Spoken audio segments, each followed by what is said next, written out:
Today, I would like to explore Karukku, a powerful autobiographical work written by Bama. This book is not just the story of one woman, it is the story of struggle, courage, caste discrimination, faith, and self discovery. Through her experiences, Bama gives a voice to the marginalized Dalit community and reveals the reality of social injustice. This is the kind of book that has no linear or chronological order. It just starts and it ends. But in between, there are so many things that she explains. It's like a memory, it's like a dream. And the way she has narrated the things, you have to understand the story bits by bits. Then only you can understand the whole picture. That's why I have added a lot of slides where I have explained all these bits and pieces, and the audio that I'm going to add here, or the explanation that I'm going to do, is just kind of a summarized version. But the explained version you can find in the slides. So I hope this is going to be helpful.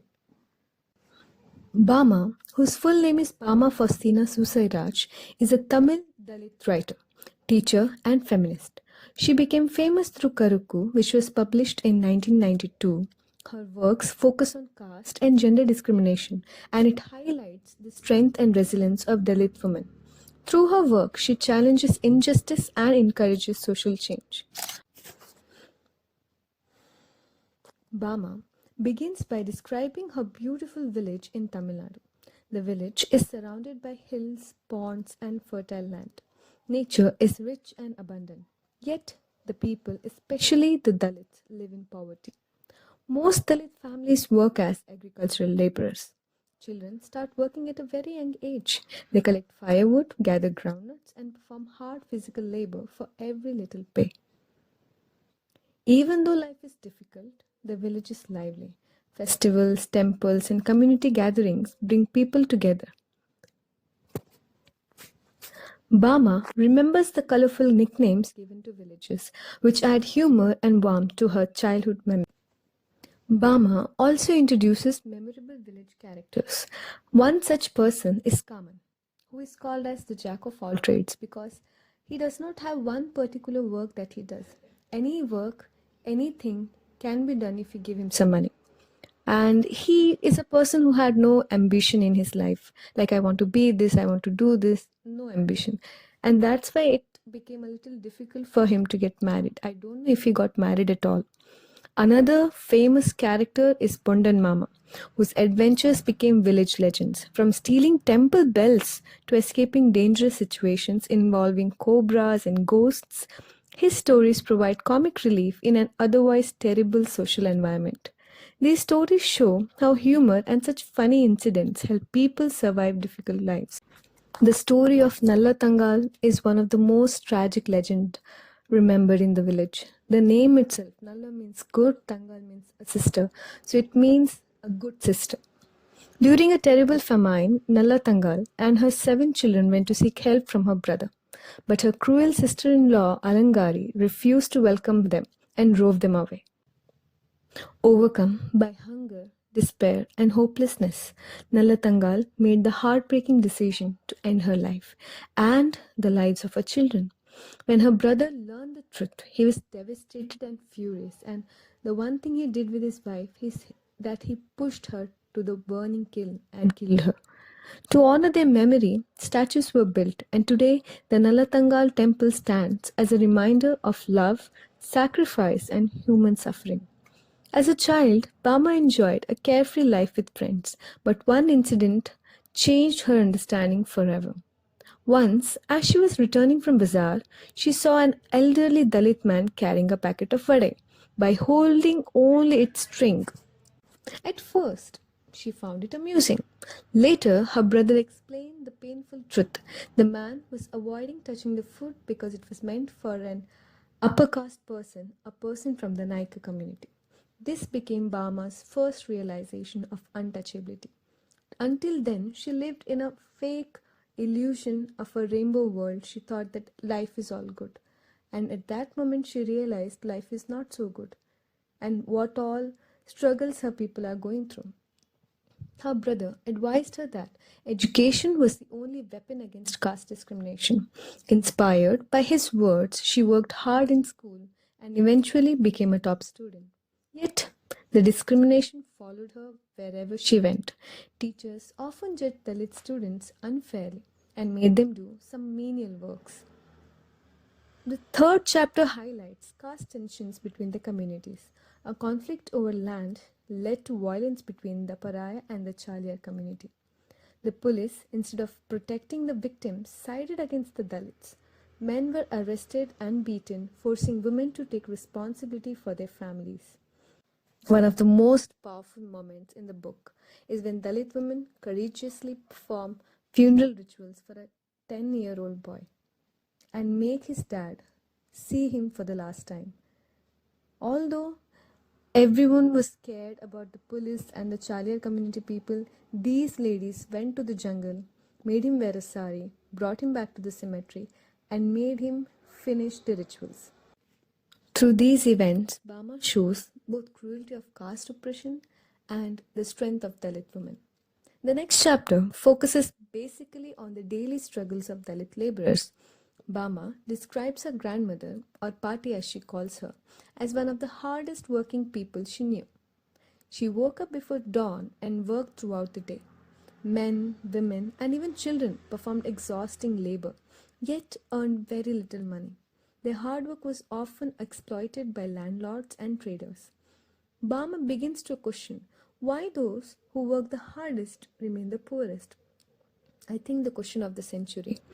She also observes child labor and wonders how children can study when their families struggle to survive. Despite the discrimination, the subjugation, and poverty, her childhood was filled with joy. Children played traditional games, created toys from simple materials, and acted out scenes from everyday life. The community celebrated Christmas, Easter, and village festivals with great enthusiasm. Music, dance, songs, and processions filled the streets. Bama also records local traditions, folk performances, hunting practices, and even the villagers' love for cinema stars like Rajnikant and Kamal Hassan. These memories reveal the rich cultural life of the Dalit community, which is often ignored in the mainstream narratives because we still choose to believe what we like to believe. We are unable to see the reality still. Once, Virginia Woolf had said that so many people have picked up a pen because they could not pull the trigger, and I really believe in it. Here, in Bama's life too, education became Bama's path towards empowerment. Although her family struggled financially, her brother constantly encouraged her to study. Life in hostel was not easy. She felt inferior because of her clothes, food, and economic background. Yet, she continued to excel academically. She kept herself distant from all those thoughts and subjugation. Eventually, she joined a convent and she hoped to dedicate her life to serving the poor and oppressed. She was really motivated by one nun, and she thought that if at all she wanted to become like someone, she wanted to be her, to help people who are needy like her. Later, in the next few chapters, we get to see that religion had played a very major role in Bama's childhood.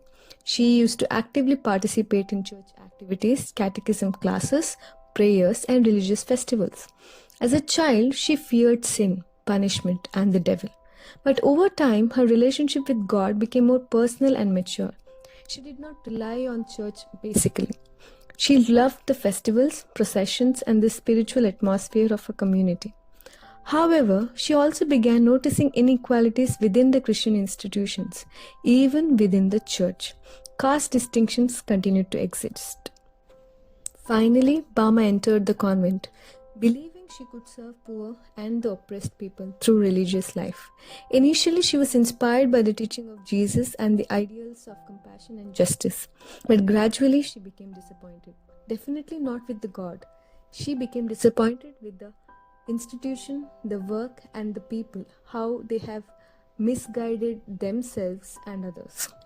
She observed that many nuns focused more on comfort, status, and wealthy students than on helping the poor. She saw hypocrisy between what was preached and what was practiced. Most painful of all, she witnessed caste prejudice even inside religious institutions. When she saw discrimination happen on the Dalit kids, she could not do anything. She felt very weak and powerless. The place that was supposed to represent equality often reproduced the same discrimination found outside.